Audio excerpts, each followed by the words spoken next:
Hello, everyone. This is Kelly Beard of KarmicTools.com, and this is your weekly forecast for December 11th through the 17th of 2022. We open the week on Monday, 12/12, a very special alignment and portal where Shanta and I will be getting together. But first, let's talk about this Sun sextile Saturn that is the energetic support. This energy is good for getting serious and organized because the Sun also brings some much-needed clarity. With Saturn involved, practical actions based on responsible assessments will be rewarded, whereas blowing things off or leaving loose ends will cost you, usually fairly immediately in the instant karma way.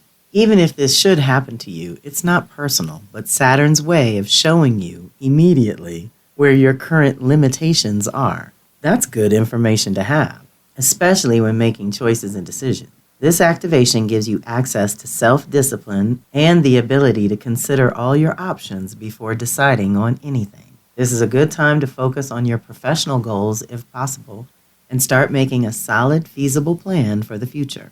If you need to, seek the advice of a trusted, wise elder, anyone with more knowledge or experience than you.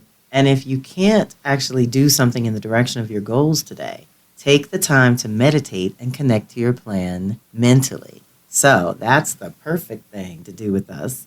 At 12 noon Eastern on Monday, 12/12, Shanta and I are doing a Zoom together. You can register and donate here in the blog. The link is here. We request a $22 donation, but of course that's optional. This is for the community, and all are welcome.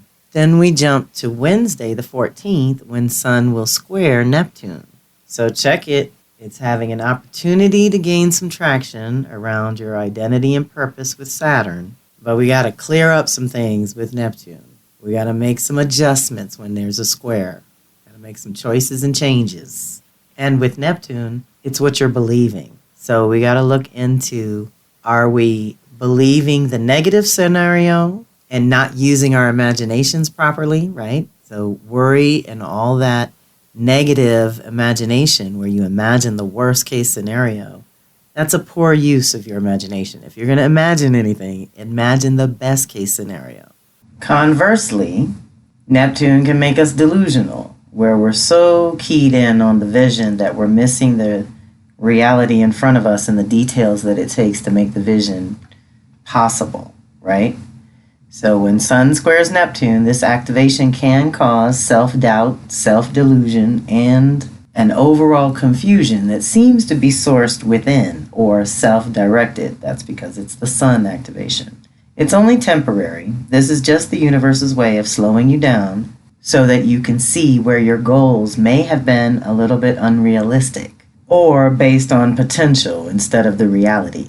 If your energy is low and you're feeling challenged to see the bright side of things, it is better to just time out, rest, and replenish if possible. And most of all, do not initiate any grand plans as you are not really seeing things as they truly are at this time. Luckily, this is a pretty short-lived activation. I would add that it's also time to recalibrate your individual boundaries and make sure that they are helping, not hurting you. So that was Wednesday. On Thursday, the 15th, we have the Venus Circle. This is a very special one. This is a subscription. We ask for a $25 donation here. It's going to be at 8 p.m. Eastern, 5 p.m. Pacific. This is the first time she's gotten back to Capricorn since the retrograde. So this is our graduation, y'all. How are you doing? Since you released old values and priorities and old roles and responsibilities, can you see where you're going forward to be known for something different within the context of your relationships and collaborations? That's what's up. And so you are encouraged to join us. All are welcome. Those with Aries, Libra, and Cancer, Capricorn are being affected most directly.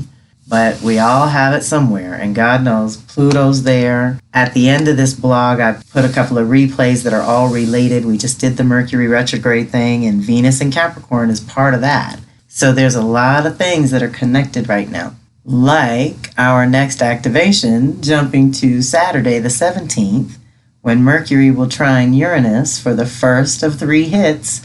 So this is what I meant. We're warming up to Mercury retrograde in Capricorn.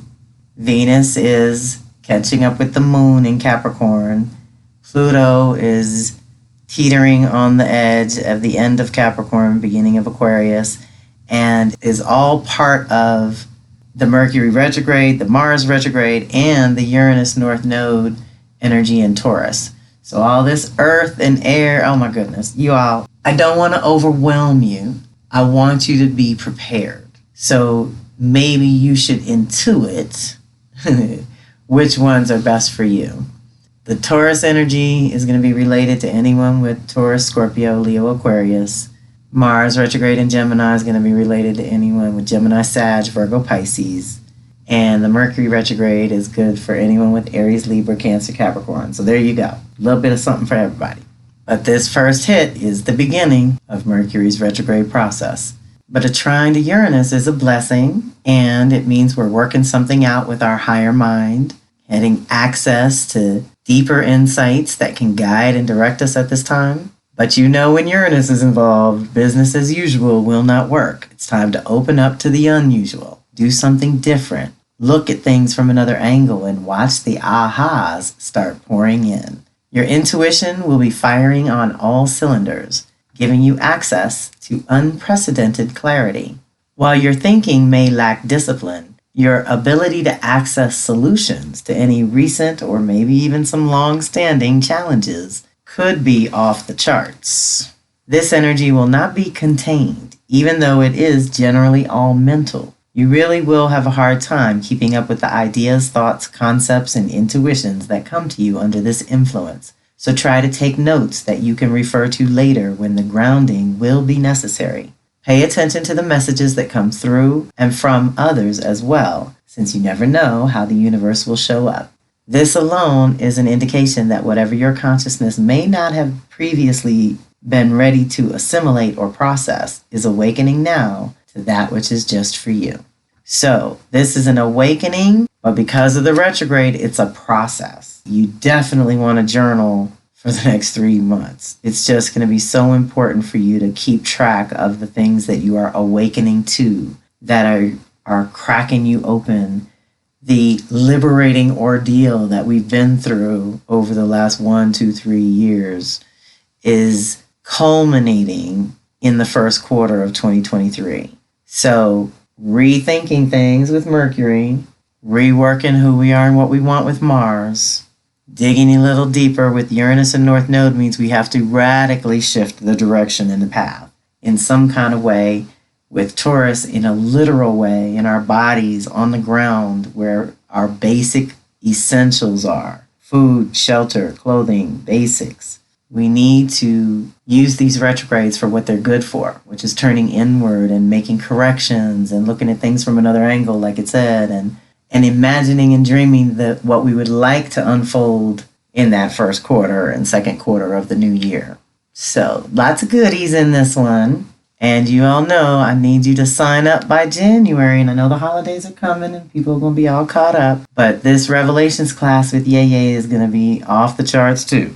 We're going to go so deep, and she's got so many great tools and resources to support you in your personal evolution and soul work. And I'm so happy to be part of this class. I'm the resident astrologer, so I work with all the moon and sun and rhythms and patterns, the things you know me for, or what I support with that class as well as we go deeper with these energies and our own dreams. So think about joining us. And then for those of you who have been waiting in the wings for the Astro 101 class to come back, that'll be held on Tuesdays in February and March as well. So all those goodies are in my email. They're in the blog. Reach out if you need to. I hope you have a fantastic week. This is Kelly Beard of Karmic Tools signing off.